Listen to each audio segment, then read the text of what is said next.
Good morning, good evening, or good night. This is BRIX Bro, and welcome to the finale of Building Tobruk. Yeah, I wish I had an intro to cue there, but I don't. So hopefully next mock series we will. Anyways, yes, like I said, this is Tobruk, and this is the finale. Can you guys believe it? It's been so long. I can't even know how many, I don't even remember how many months it is, how many videos I made, about all the random vehicles, buildings, sections, and I think this last stretch has really been the most fun. As everyone knows, minifigures are, at least for me, and vehicles are the most fun part of building any mock. And they really, can make or break a mock. You can have a fantastic build, but minifigures are not that great, and it can bring down the build. But I think I got the best of both worlds for this build. Anyways, I'm not going to try to ramble on too long for this intro. But what I wanted to talk about was, first of all, today I finished building all of the extra detailing. As you guys can tell, I added a bunch of texturing, different colors, barbed wire, and this was all thanks to that order I got in. And I actually decided to go with light bluish gray, not only because it was faster to ship, but also because barbed wire is silver, so light bluish gray. So let me know what you guys think, because I know it's tradition, it's a dark bluish gray sort of thing for the barbed wire. Anyways, so that's what today's video is going to focus on. It's all these different things coming together. I have a bunch of time lapses to show you guys about me building and finishing off everything, and then I'll set up the minifigures for what they might look like in the final, and I'll take you through a walkthrough, and then I think that'll be it. And then a week from now I'll upload the montage, and that'll be it for Tobruk.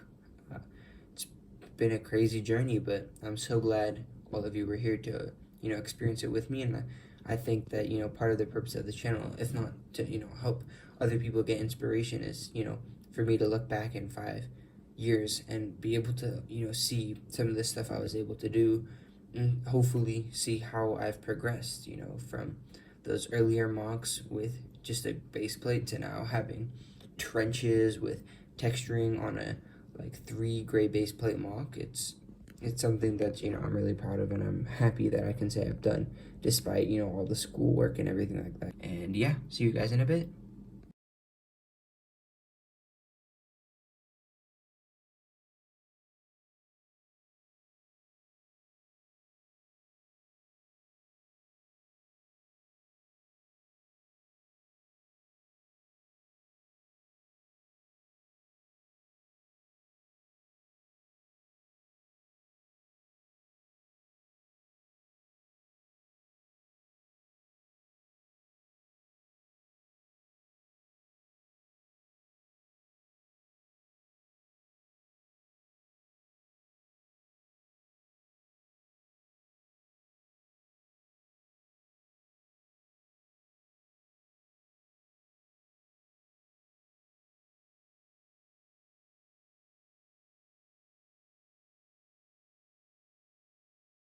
Alright, so I hope you enjoyed those time lapses, and you can really appreciate, how much effort does actually go into detailing such a mock, a mock that's pretty large, and one that I wanted to make super detailed. But anyways, yeah, so I hope you enjoyed it, and now we get to do the walkthrough of Tobruk. It's done. It's kind of crazy. I mean, this idea first sparked into my head months and months and months ago, watching a documentary, and I'm like, I haven't seen this theater built that much. And then I watched a couple Beyond the Break videos, I watched some documentaries, I looked at example mocks, and I sort of got a picture of what I could do and what I wanted to do. And I think that's what's sort of shown today, and that's something that I'm really proud of, something that I'm really proud that I was able to do. So as a disclaimer, this is not like the final one that you might see in the video. I might change some things up to make it look a bit better, take a few figs off, maybe add a few on, but in general, this is what the final will look like. So I think we can start. So starting over here in the corner, we have my Desert Panzer III, and on top is the commander, as you can see over there, and he's sort of examining the battlefield, and the Panzer III is actually shooting all the way over here at our Desert Sherman. So, but we're not there yet. So as we go along, you can see I integrated a bunch of grass to sort of blend from like marsh area, and then a bunch of medium nougat and sand green. And once I show you an overview, you'll really appreciate how much better this looks. So going from left to right, you see quite a few of the Afrika Korps troops. A couple died. Over here we can see Wehrmacht sort of crawling around, and then the rest are sort of running and shooting as they go. And there's this MG gunner I mentioned last episode, and maybe this episode. So, and then finally on the German side, there's these two Afrika Korps guys sort of wading through the water, and I don't know, I thought it was a pretty fun scene because, they're sort of sneaking around, trying to surprise the guys in this trench over here. That is the German side of the mock. Sorry for the cut, I just wanted to readjust some lighting so it looked a bit better. But yeah, so this is actually the British side of the mock.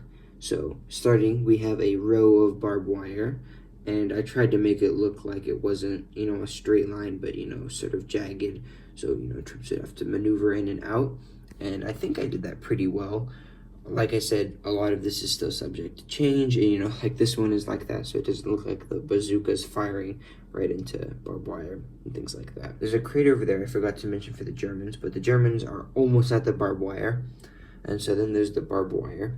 And then, I don't know if you guys remember early on, but I had 3 of those foxholes, and then I decided to make one into a trench. So there's the only foxhole remaining, and that's over there in the corner, and that has that like wood siding, the Bren gun, and the M1 carbine. There's 2 soldiers there, fighting ferociously against what is essentially a tank coming at them over there. Some pretty brave people over there. Moving backwards, we have an explosion going off. I think on the final, I'll try to incorporate some of those like ice cream pieces, that explosion effect, and maybe some fire. And I don't know, maybe I'll put that guy over here and have him getting, sort of blown up. And then we can see the trench. I tried to make it look sort of organic again, like it was something that had been quickly built and not, super well planned out. I think I did that pretty well. It's pretty, curved. And then originally I was gonna have a mortar, but the mortar just really didn't fit in, with the scale of the mock. Why would you have a mortar shooting 20 meters away? That doesn't really make sense. 3 guys, one of them has a bazooka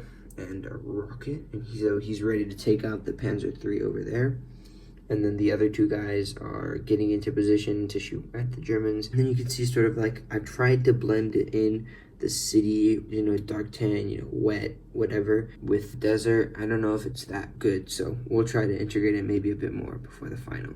But that's what's over here, and you can see like there's a street, and that is actually using a tank trap. Some of those tank traps from Kura, a couple with bullet holes in them, as they would, probably shooting at that guy over there who's running into the building. That's what that is. And then that's the street. I tried to do some cobblestone again. Over here is another street, and we can see the Sherman going through this destroyed building, and the Sherman is gonna try to take out the Panzer, but the Panzer already sees him and is gonna try to hit him with that bolt coming out. So we'll see how that plays out. In the building, of course, it's pretty destroyed, but there is a sniper up there. He's using that sniper rifle. And then, the building is, definitely very bombed out. I just sort of dumped a pick-a-brick huck I had of tan and dark tan bricks. And I think it actually looks pretty cool. Like just a bunch of destruction, a good representation of what it would have looked like. So we see this guy with a special torso, sort of like a ammo guy running to the trench to go help them out. And he's bolting. That guy, like I said, I've mentioned a couple times, is running into the building. Over here on this last building, this is the, like the typical North African building I tried to get with the, balcony and the railing and, the smooth edges. And I think I did a pretty good job. So, you can see this building has a corner taken out of it. I tried to use some medium nougat brick pieces. I have 2 guys in this building, one guy with the Lewis machine gun. He's doing a number on these Germans. So he's up there. I actually did a Snot Roof. I'm actually pretty proud of that. I've never really done Snot before, but I felt like I was running out of tiles, and it's not something I tried. And I think it actually really does add to the mock, because it's like pieces of the building are like collapsed, and then, the window frames are still there. Some of the stuff I saw in reference pictures. There's no interior to the building, but I tried to, make it look like there's stuff going on inside, and there's bits that broken, and then the windows are still open, So yeah, and that's this side. So if we take a more broad view, that's what the mock looks like. I don't know about you guys, but I think that looks fantastic. Just, you know, it's really colorful. It's pretty accurate. I feel like, you know, there's a bunch of barbed wire. It's pretty well defended. Germans are trying their very best to get into the city, and the Allies are putting up a very stiff defense. So anyways, I hope you guys enjoyed this. I had so much fun building this. I learned a lot, and I'm really glad I was able to share this with you guys. So thank you so much for watching, and stay tuned for the, you know, finale montage that will come up soon. Bye-bye.